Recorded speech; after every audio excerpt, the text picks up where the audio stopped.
Sebuah kisah karya terbaik anak bangsa Indonesia bertutur tentang perjalanan kehidupan anak manusia di zaman kerajaan Tanah Jawa melalui sentuhan sejarah dan fiksi yang nyaris sempurna.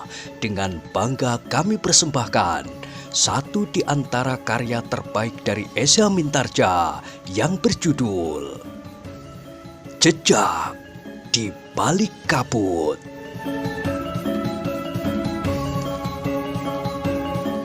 Pada kesempatan yang sangat baik ini, kita masuk pada episode yang ke-83. Selamat menikmati.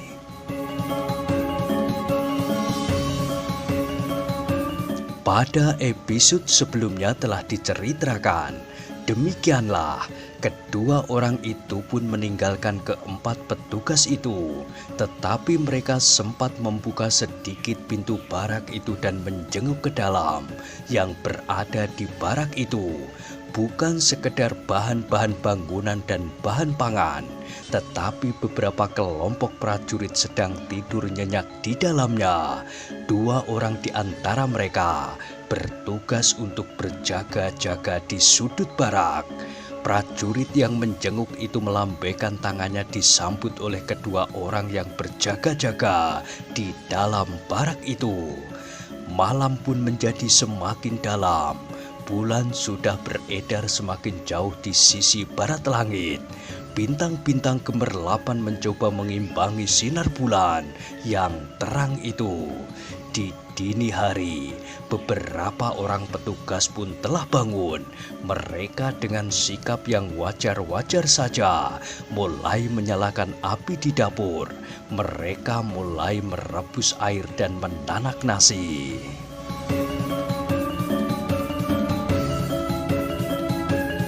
Api dan asap itu nampaknya memang diabaikan oleh orang-orang yang mengepung perkemahan itu. Apalagi barak-barak di perkemahan itu nampak sepi-sepi saja. Namun sebenarnya lah, para prajurit yang tidak mengenakan ciri-ciri keprajuritan mereka telah bersiap di dalam barak mereka masing-masing. Juga mereka yang berada di barak penyimpanan bahan-bahan bangunan dan bahan pangan. Senjata-senjata mereka pun telah diperiksa dengan cermat bahwa senjata-senjata itu tidak akan mengecewakan di medan perang. Dalam pada itu, beberapa orang memang sudah keluar dari barak mereka. Mereka adalah petugas-petugas yang akan memberikan isyarat-isyarat yang diperlukan sebelum mereka harus memasuki arena untuk bertahan. Dalam pada itu para pengamat telah melihat gerak pasukan yang mengepung perkemahan itu, yang kebetulan berada di tempat terbuka.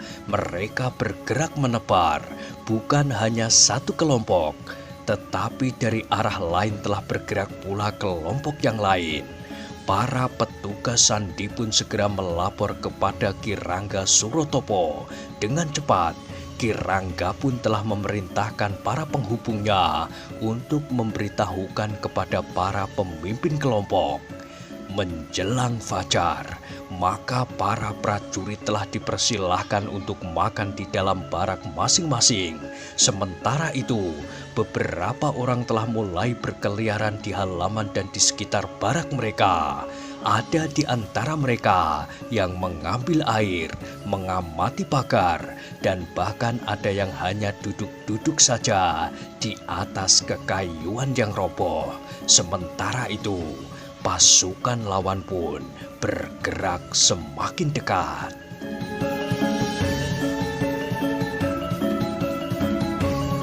Mereka harus masuk arena yang telah kita siapkan, berkata Ki Rangga Surotopo.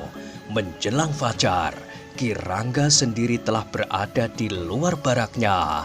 Dua orang penghubung telah memberitahukan bahwa pasukan lawan sudah menjadi semakin dekat. Mereka benar-benar mengepung kita, berkata seorang penghubung. Jika mereka mulai bergerak dan menebar, maka kepungan itu akan menjadi temu gelang. Tidak ada selubang jarum pun yang dapat menjadi jalan untuk meloloskan diri Jika kita berniat melakukannya, bukankah kita tidak akan meloloskan diri? Iya, aku tahu. Nah, jika demikian, kita tidak memerlukan lubang jarum. Penghubung itu tersenyum. Dalam pada itu ketika langit menjadi semburat merah, maka kelompok-kelompok yang mengepung perkemahan itu pun telah mempersiapkan diri serta membuat ancang-ancang. Pada saat itulah Ki Rangga Surotopo telah memerintahkan orang-orangnya untuk keluar dari barak. Yang kemudian nampak adalah orang-orang yang keluar dari barak-barak itu dengan malasnya. Sisa malam masih gelap, tetapi wajah tanah yang terinjak kaki sudah dapat dilihat dengan mata tanpa oncor sekalipun. Mereka sama sekali tidak menunjukkan gerak-gerik sekelompok prajurit yang bersiap untuk bertempur, tetapi mereka bergerak menebar sebagaimana para pekerja yang akan pergi ke tempat kerja mereka masing-masing. Namun orang-orang yang mengepung perkemahan itu sudah mulai curiga. Pada saat terang tanah, biasanya pekerjaan sebagaimana membangun padepokan itu tentu belum akan segera dimulai. Karena itu, maka para pemimpin dari kelompok-kelompok pasukan yang mengepung perkemahan itu menjadi sangat tertarik kepada orang-orang yang menebar sebagaimana dilaporkan oleh para petugas mereka yang harus mengamati perkemahan itu. Mungkin mereka sudah mendapatkan laporan kehadiran kita, berkata salah seorang petugas yang mengamati perkemahan itu.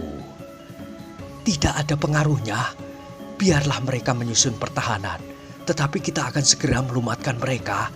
Mereka tidak akan dapat memberikan perlawanan yang memadai, meskipun mereka terbiasa mengayunkan kapak, tetapi untuk menebang pohon tidak diayunkan kepada sasaran yang bergerak. Apalagi sasaran mereka sekarang adalah kita, bukan hanya sekedar bergerak, tetapi kitalah yang justru akan membantai mereka.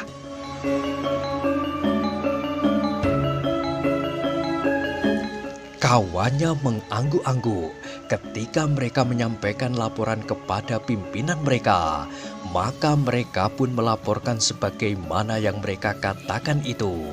Dalam pada itu maka para pemimpin dari perguruan serta gerombolan yang mengepung perkemahan itu tidak sempat membuat uraian yang panjang. Sejenak kemudian, ketika langit menjadi semakin terang, maka meluncurlah panah sendaren ke beberapa arah bersamaan dengan panah api yang terbang menggores langit yang masih buram. Isyarat itu sebagaimana mereka sepakati adalah isyarat untuk mulai melakukan penyerangan terhadap perkemahannya yang ada di pinggir hutan Japung itu. Namun ternyata Kepu Serut tidak melakukannya dengan jujur. Ia telah memerintahkan beberapa orangnya untuk tinggal di tempat mereka menunggu fajar. Kepu Serut justru telah bergerak lebih dahulu. Namun ia berpesan bahwa beberapa saat kemudian, setelah kelompoknya mendekati sasaran, orang-orang itu baru akan melepaskan isyarat itu. Karena itu, maka ketika panah sendaren dan panah api itu meluncur ke udara, kelompok Kepu Serut sudah berada di jarak yang paling dekat dengan sasaran. Dengan serta-merta, Kepu Serut pun telah memerintahkan orang-orangnya untuk segera bergerak. Orang-orang yang melepaskan isyarat itu akan segera menyusul mereka. Kelompok yang dipimpin Kepu Serut itu adalah salah satu di antara kelompok-kelompok yang menyerang dari arah hutan Japung.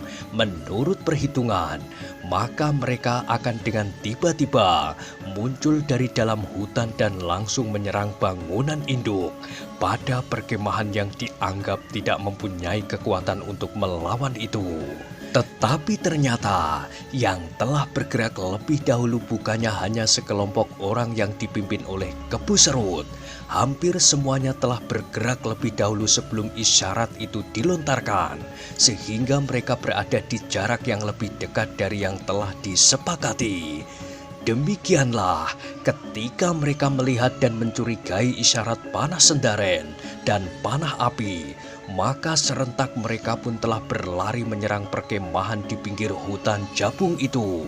Sambil berlari mereka pun berteriak-teriak, bagaikan akan meruntuhkan langit. Namun bukan hanya mereka sajalah yang menghambur sambil mengacung-acungkan senjata.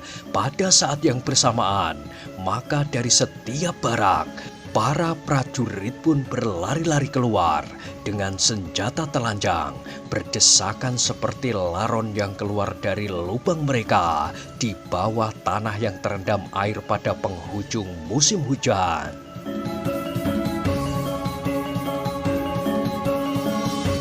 Meskipun nampaknya para prajurit yang tidak mengenakan ciri-ciri keprajuritan itu hanya berlari-larian di sekitar perkemahan, namun sebenarnya lah bahwa mereka telah mendapat perintah-perintah sebelumnya, sehingga mereka melakukan satu gerakan yang pasti.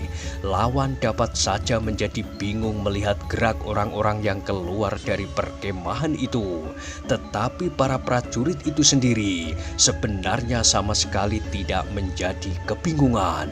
Dalam pada itu orang-orang yang dengan tergesa-gesa berlari-lari menyerang perkemahan itu tidak sempat memperhatikan hambatan, jerat atau jebakan-jebakan yang telah dibuat oleh para prajurit yang ikut dalam kerja yang besar membangun padepokan di hutan Jabung itu. Seorang tiba-tiba saja terpelanting jatuh ketika kakinya menyentuh sulur pepohonan yang menyilang. Namun demikian tubuhnya terguling di tanah, maka senjatanya telah terlempar dan hilang di semak-semak.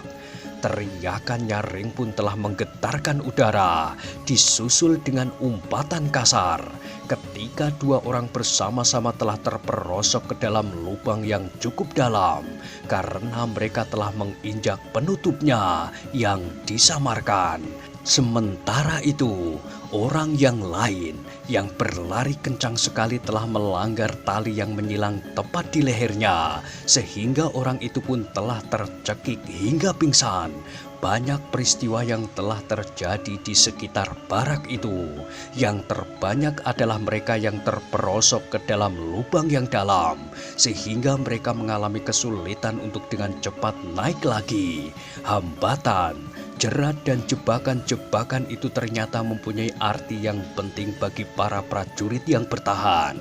Orang-orang yang datang menyerang seperti banjir bandang itu tidak lagi dapat memusatkan perhatian mereka sepenuhnya kepada sasaran, tetapi mereka harus memperhatikan tanah tempat mereka akan menginjakkan kaki mereka. Dengan demikian, maka arus serangan yang datang itu pun menjadi semakin lambat pula, sehingga para prajurit itu pun sempat menempatkan dirinya sebaik-baiknya. Ketika kemudian pasukan para penyerang itu mulai berbenturan dengan para prajurit yang mempertahankan perkemahannya, mereka pun terkejut karenanya. Menilik cara mereka yang bertahan itu bersikap, maka para penyerang itu segera menyadari bahwa mereka tidak sekedar berhadapan dengan para belandong penebang kayu yang hanya mampu mengayunkan kapak mereka untuk memotong dan membelah kayu, tetapi ternyata orang-orang itu memiliki kemampuan mempergunakan senjata mereka dengan terampil. Ketika kemudian matahari naik, maka pertempuran pun menjadi semakin seru. Orang-orang yang menyerang perkemahan itu mulai menyadari bahwa mereka berhadapan dengan orang-orang yang memiliki kemampuan yang mapan. Seorang yang berwajah garang berteriak nyaring, "Anak iblis, dari siapa kalian belajar berkelahi?" Tidak ada yang menjawab, tetapi putaran pedang orang-orang yang bertahan itu menjadi semakin berbahaya. Serangan-serangan yang datang dari berbagai arah itu segera terhambat.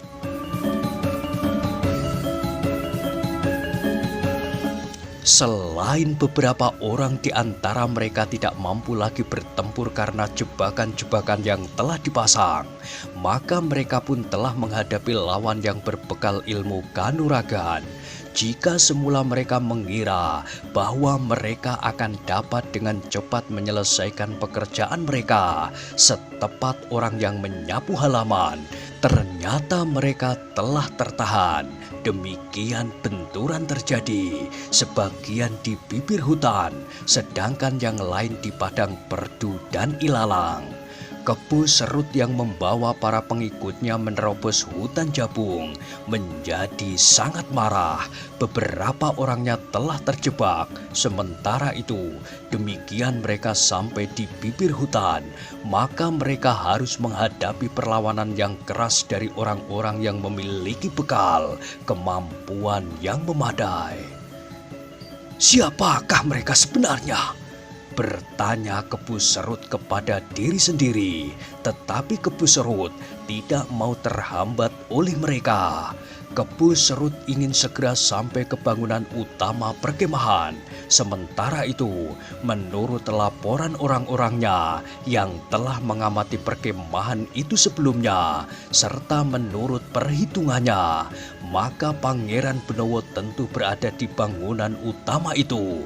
Karena itu, bersamaan dengan beberapa orang kepercayaannya, Kepu Serut berusaha untuk menerobos pertahanan yang kuat itu, menyusup di sela-sela pertempuran menuju ke bangunan induk. Ternyata bukan hanya Kepu Serut yang melakukannya. Setiap pemimpin kelompok, gerombolan serta perguruan yang ikut serta menyerang perkemahan itu berpola pikir sama dengan Kepu Serut. Karena itu, maka beberapa orang di antara mereka telah berusaha untuk menyusup di sela-sela pertahanan yang kuat itu. Dalam pada itu, para cantrik yang berada di bangunan utama pun telah bersiap seluruhnya. Beberapa di antara mereka berniat untuk keluar dari dinding bangunan utama.